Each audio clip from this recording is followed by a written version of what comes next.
Hey, Archie, when we have our next bear market, should my reaction differ based on my age? Well, Rob, that's a great question, and I think maybe, but let's discuss. I'm Archie Hoxton. And I'm Rob Hoxton. And this is Last Paycheck, weekly wisdom to help you retire and stay that way. Welcome back to the Last Paycheck Podcast, brought to you by Hoxton Planning and Management. We're your hosts, CFP professionals Archie Hoxton and Rob Hoxton. And today, we're going to talk about bear markets, volatility, bad markets in general, but really how they affect you at different stages of your life and sort of your, different implications for your financial plan. Whether you're early in your career, late in your career, retired, late in your retirement, whatever time frame, there's usually kind of a different approach to take. And so we'll talk a little bit about that and how to prepare for it, particularly how to prepare financially and mentally for those kinds of events. Yeah, they're never fun, right? I mean, nobody likes to look at their investment statement and see that it's gone down in value. Right. But depending upon where you are in your life and how close you are to retirement, those bear markets can be huge opportunities and are something not to be feared, but sort of to be kind of like welcomed and excited about and embraced. So, so I think this would be a good topic for us. Well, and one thing we know is that they happen, they have happened, and they will continue to happen. Fairly regularly, too. Yeah. And we get different terminology in the industry. There's corrections. You often hear we had a correction. That's a decline of 10%. A bear market usually kind of comes into play when you get a decline of 20% or more. So, and they both really apply when it's just sort of periods of downward trends in the market and how to handle them. And they happen every 3 or 4 years on average. So, if you retire at 65 and you live to be, 90, you probably could have. You're going to have quite a few. Yeah. Yeah, and so let's make sure that we're prepared for it. Yeah. Yeah. So, starting with kind of the earliest phase of life that you're investing is typically for most people early in their career. They've got their first 401k plan, or they've started their first brokerage account or IRA, and we get a downturn in the market.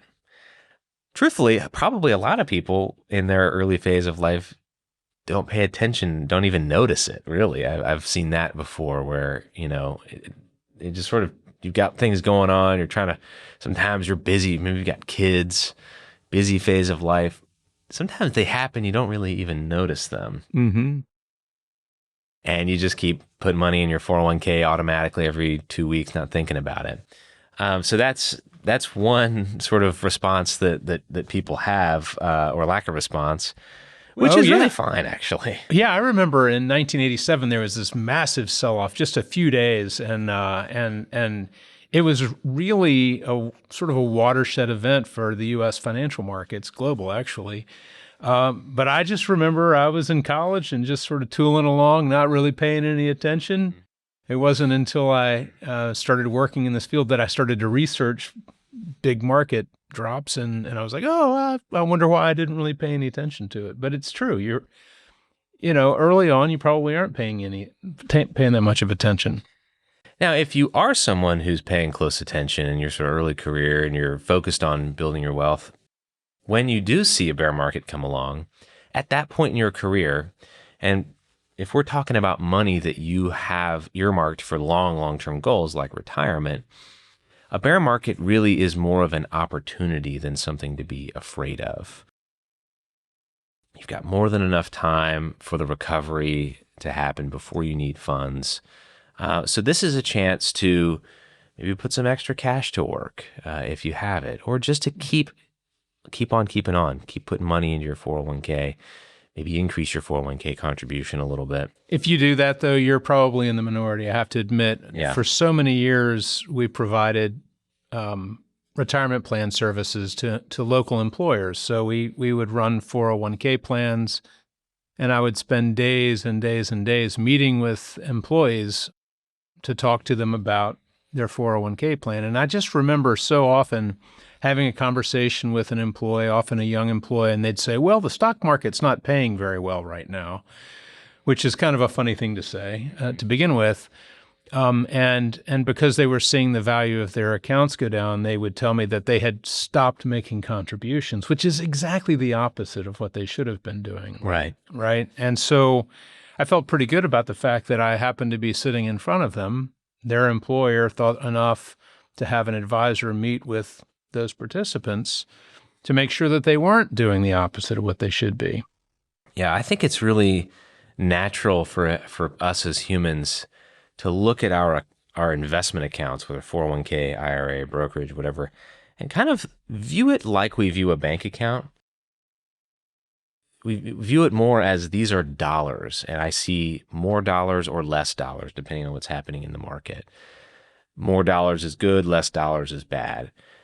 But it's really not the right way to view it. What you should see, which it's hard, that it's presented to you as dollars, but what it really is it's shares, and the shares are just measured in dollars.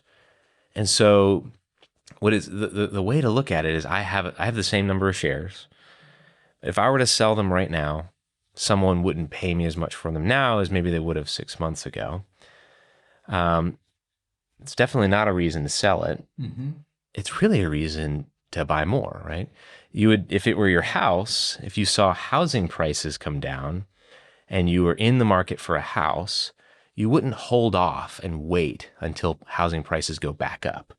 You would say, wow, once in a lifetime opportunity. I'm going to buy a house right now. I'm going to do whatever I can to get into one because they're discounted right now. So undervalued. So when you're young, Archie, what you're saying is that your focus shouldn't be on the value, the value of your account as much as how quickly am I adding to the number of shares? Yeah. Yeah. I want to make sure I get as many shares as I can. Right. And, it's kind of like there's the old story of guys walking along the beach at night and there's no moon and it's dark and he can feel these hard pebbles under his feet and he reaches down and he grabs a few and puts them in his pocket because he wants to see what they are when he gets to the morning, and he realizes they were diamonds. Yeah. And he thinks, oh my goodness, why didn't I take more? Well, it's the same thing when you have a bear market. Grab those diamonds, grab those shares, as many as you can, when the market's down. What you're buying are the greatest companies in the world when you're buying shares. In most cases, like if you're buying the S&P 500, for example, those companies are still those companies. They still have the same people working there. They're still providing the same awesome value and products to the world. It's just for one reason or another, investors have decided I'm not going to pay as much for that right now. So be the shrewd investor that says, I know those companies are still the same companies. They're still great. I want to own them 5 years from now at the price today. That's a great thing to do. And this, I would say, also applies not just to early career people, but I mean, really some of these principles apply all the way across our lives, but also, if you're later in your career, mm-hmm. You're still accumulating, you're still building. So what if you're like 40 to 60, sort of that second half of your career? Yeah. I mean, I would say the same thing. Don't stop buying. Continue to see bear markets as opportunities, especially if you're playing some catch up.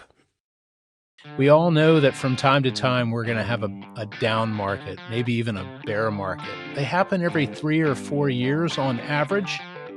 And so you may be wondering, how should I position myself to be prepared for that? Well, it's our recommendation is that you have a financial plan so that you can frame the impact of a down market in terms of your own financial situation. If you don't have a financial plan, you might consider using a free tool that we have on our website called the Investment Alignment Worksheet. That can be really helpful in helping you understand whether you're positioned appropriately for the next down market. And the way that we position should vary based on our age and where we are in our life. Once you're, if you're 40, absolutely, you've still got probably 25 years of work left. If you're 60, maybe you're buying, a less rich mix of stocks and bonds. Maybe you have more bonds. Mm-hmm. And so every dollar you put into your account, less of it goes to stocks than it would have in years past. But I think the principles still apply. Maybe you have a larger sort of cash secure bucket as well. You've built a larger, emergency fund, something that's earning interest. Yep. That if you need money, and the market happens to be getting banged up at this particular time, you can pull from that without having to sell stocks at the worst time, right? Which is in a down market. So having that, that ever-growing sort of secure money account can be a really great way to prepare for the next bear market, particularly if you're closer to being retired or are retired. Yeah. And this is also true. I would say that idea becomes really important as you shift into retirement, those early years. Because now, bear markets really aren't as much your friend. And in fact, if you're drawing on your portfolio, they're not your friend. At all. Because now, instead of buying shares, you're selling shares. So if we have a bear market, you've got to sell more shares to get the same number of dollars, right? Whereas before, you could have the same number of dollars and buy more shares. That's positive. This is sort of the inverse of that. And so some planning ahead is good. Having some cash. Another thing would be being willing to be dynamic in how much you're spending. If you have a bear market, especially early on in retirement, maybe spending a little less. I love that. I like the idea, particularly as you enter retirement, of having really a scalable lifestyle where you've got your fundamental critical expenses are managed. And then if times are good, maybe you take that trip. If times are bad, maybe you don't take the trip or go out to eat as much. But having that scalable lifestyle is very helpful. Not having too much consumer debt. All of these things can help make that bear market a lot less stressful if you are in the decumulation phase of life. Yeah, and I would say if you're sort of on the fence, should I retire now or in a year or 2 or 3 years from now? Think about, could I make my lifestyle really scalable in a few years? Could I pay off my debts and have the option to sort of turn it up and down based on what's going on in the markets, or build a big cash bucket. Maybe you've saved enough to fund your retirement, but you think, well, wouldn't it be nice to have some extra cash laying around that I could fund my life for a year and outlive just about most bear markets?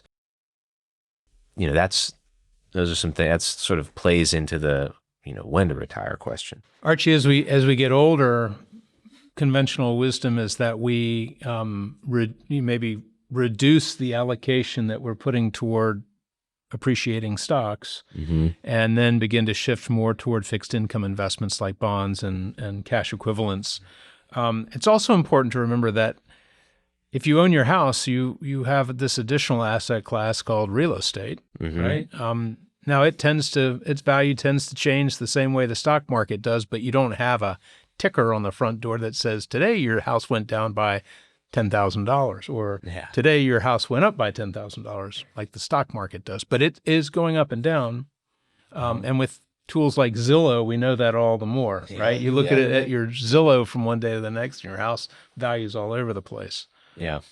But yeah, so as we get closer to retirement, then the composition of that portfolio will probably change. And the idea behind that change is to be able to weather the volatility of a bear market when you're in retirement.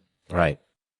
Yeah. I mean, when we have bear markets, the stock market declines. But if you have, like, say, 60% of your portfolio is in stocks and 40% is in bonds, for example, it may be that you've got enough bonds to either generate the income or support withdrawals for a very long time, and you can weather any kind of bear market That plus any cash you have on the side. It's not to say that stocks and bonds won't go up and down at the same time. They do. Yeah. I mean, there's a popular myth that says that stocks go up and bonds go down and vice versa. If you look at bear markets, particularly in the last 20 or 30 years, in the bad ones, they tend to sort of hold hands and jump off the cliff at the same time, right? They go down in value at the same time. So you don't really get the benefit of that negative correlation that you would like to think. Right. But and it it's does not a give you perfect liquidity. negative correlation Yeah. either. It's like they just don't do the same thing all the time. And we have a long enough history to know that, most of the time they just don't do the same thing. Yeah. So, and they don't do the opposite thing either. So, and this I would say one last piece would be very, very late in retirement towards the end. How bear markets affect people. This is interesting. Your time horizon is shorter in that you don't need the money as long, right? And at this point, I think a lot of times we assume we should be the most conservative at the end of our lives. I think for a lot of people, though, you can kind of hit a terminal ratio of stocks to bonds. You don't necessarily need to get continually more and more and more conservative, so that by the time you're 85, you have 100% bonds. You still may need the growth generated by stocks to do that. But again, that also means that, you've got to be willing to accept some of the volatility that comes with that. But I think it depends a lot on what your needs are at that time. I got to say it. I mean, most important is to have a plan, right? Yeah. So if you have a financial plan that helps you frame the circumstances around a bear market and what it means to you in the long run. So if you have a financial plan and you've worked through that, probably with a qualified, certified financial planner, you're probably going to have a lot less stress around a bear market, and you'll be able to make decisions with real data rather than just hopes and fears. If this kind of information is important, we do have a really great tool that's free to any viewer or listener. It's called the Investment Alignment Worksheet. You can grab that off our website for free. I would encourage you to do that. So check that out. That's about all I have for you. Yeah. Well, we hope that you'll also subscribe to the channel and like the video. Leave a comment if you have questions or ideas for episodes you'd like to see. We've gotten a few of those. Those are a lot of fun. We love to hear from you all. Share it with your family and friends, and we'll look forward to seeing you next time. You've been watching Last Paycheck, weekly wisdom to help you retire and stay that way. If you like this show, be sure to hit like and subscribe. Last Paycheck is available anywhere you get your podcasts.